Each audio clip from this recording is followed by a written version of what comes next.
Hey y'all, it's July the 29th, 2015. Please forgive me for not posting another video for a while and stuff. I really don't like it when, the people who I'm subscribed to don't post videos for a while. Eventually I delete them for slacking. Uh, I'm sorry for not being more prevalent with my stuff. Anyways, I want to dive back into the message to a friend series. Uh, Reaching out to my friend, I realized that I haven't seen you for a long time, man, at all. There's a lot of details that I probably don't know about you. Um, so know that not every single one of my videos is going to be spot on or even apply really. I'm just kind of fishing and throwing out things that I think that might help. All right, that being said, this video I think is going to be pretty important. All right, one of the more important videos that I've been meaning to get around to. Um,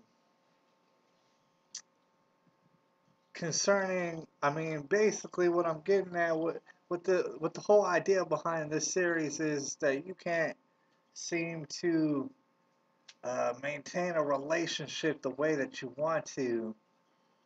Uh, for the most part, and you're finding that you wish you could. Let me tell you something. I'm in the same boat. You know what I'm saying? So none of this is like critical in any sort of way. It's just me trying to help someone out.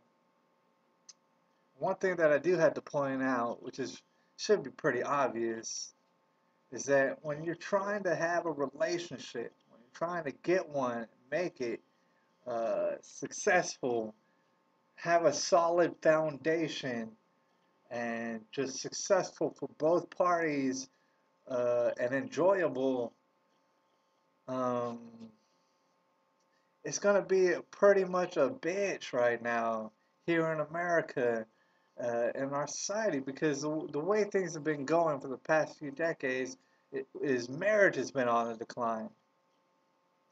You know what I'm saying? And marriage is a very hard thing to be able to recreate or to create from scratch when you've never seen a successful marriage. I'm speaking for both of us, uh, I could say it's pretty safe to say that when it comes to either one of our parents, um, the marriage that we witnessed ended up to be a pretty disastrous failure, like a slow moving car wreck. All right, so seeing that and viewing that is not going to help you in trying to develop a successful one for yourself, obviously. And the same thing goes for me as well. You know what I'm saying? It's kind of like, say you have a broke down car and you're trying to fix it, um, but you don't know shit about uh, fixing the car. Or you know what? It's more even harder than that. It's pretty much like you're trying to build a car and you don't know the first thing about it. It really is that complicated. A marriage can be, or a strong, lasting relationship can be viewed just the same. All right, and there's certain places you can go to and see, and I'm sure that you've seen people like I've seen people briefly who do have successful marriages, but you only see them briefly. And there's certain references that you can go to that can kind of show you what it used to be like when marriage was successful here in America. And those might be good. Usually, what a lot of ladies tend to do, I don't know if this is the case with yourself, is that they'll go out and they'll get these ladies' magazines and they'll try to figure out, or they'll go to the blogs and with these ladies and they'll try and figure out how to have a good marriage or how to build a strong relationship. that's basically what I mean. What I really would like to liken it to is, uh, if you had a broke down car, all right, or you were trying to build a car, and you got the easy bake oven instruction manual, and you're reading that, and it doesn't matter how hard you read it. It doesn't matter what kind of notes you take and how much you highlight on the easy bake instruction manual. It's going to get you nowhere. You're not going to get a car. You're not going to get a fixed car. It's just not going to happen. You need to give that shit up. All right. So let me just put it out there. The odds are kind of stacked up against us. So if you feel like, oh man, I just can't really do it. What's wrong with me? You've never seen it. All right. That's a problem. And the second thing that I want to bring up is the lack of a father. This is a very serious problem when it comes to broken homes or unsuccessful marriages. Many times, what it'll amount to is the lack of a father in children's lives, which is becoming an epidemic, or it already became an epidemic here in America. It's a very serious problem. Um, and people made studies of this on like widespread situations such as, and I left the link down at the bottom. Tommy Sotomayor is making a video right now called Fatherless America, in which, I mean, he goes kind of, transcends beyond race, but he also has a focus on the fact that a lot of the sociological problems of violence and crime and just sexual crimes and things like that nature have a lot to do with the black community's lack of fathers around. That's a big problem. But of course, it affects anybody on an individual basis. All right.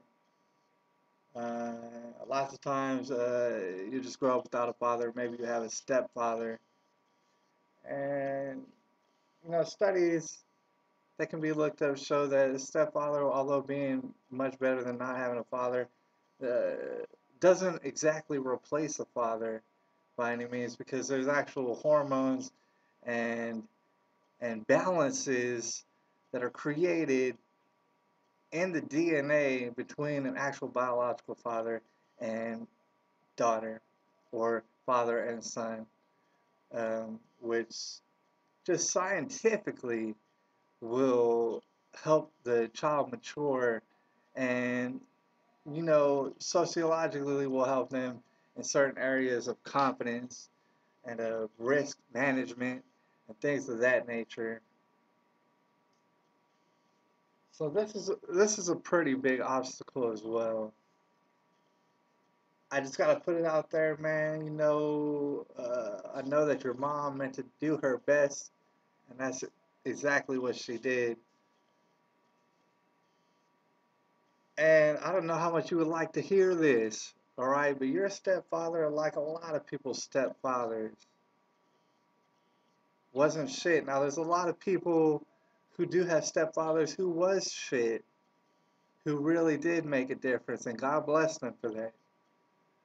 But lots of times what happens is the DNA doesn't link up, the hormones don't synchronize, and now stepfathers are put in a situation that they honestly can't handle, and their not shitness continues into their fatherhood, and they continue to not be shit.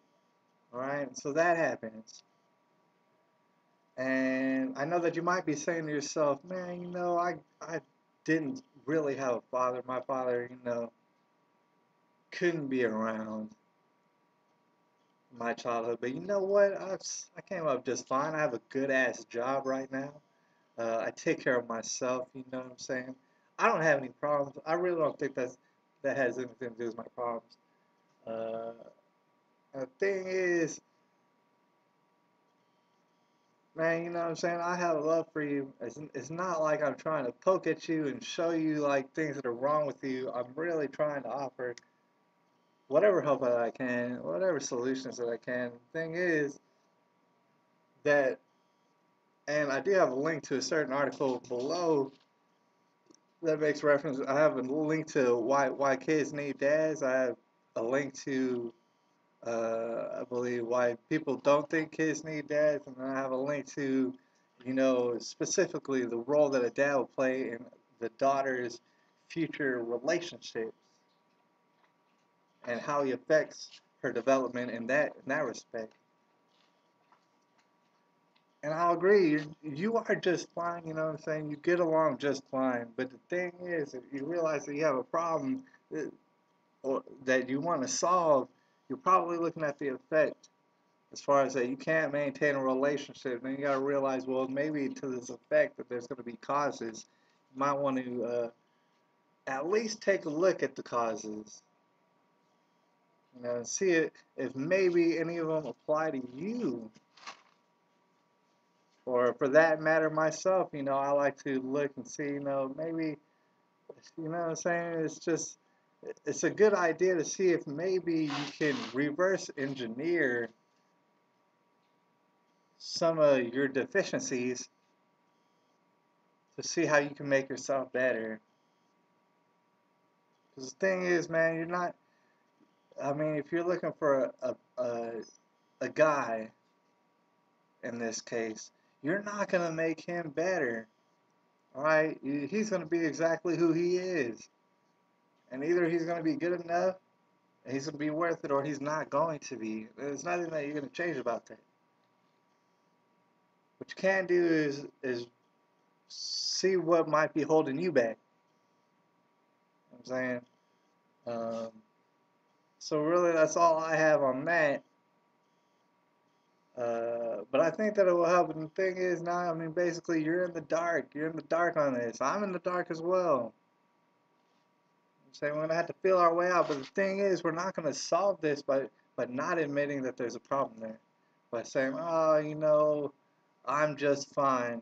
I don't think that's a problem. I mean, that's not how you solve things. Uh, you have to at least look into it and see if any of this stuff does apply to you. And I think you'd be pleasantly surprised, or not pleasantly surprised, but surprised nonetheless, to see that maybe one or two or three or four of these things do apply to you. And maybe if you just think about it hard enough, you can go ahead and solve that problem for yourself. All right. This is July 29th, 2015. Keep an eye on you. You stay good out there, man. I mean, dang.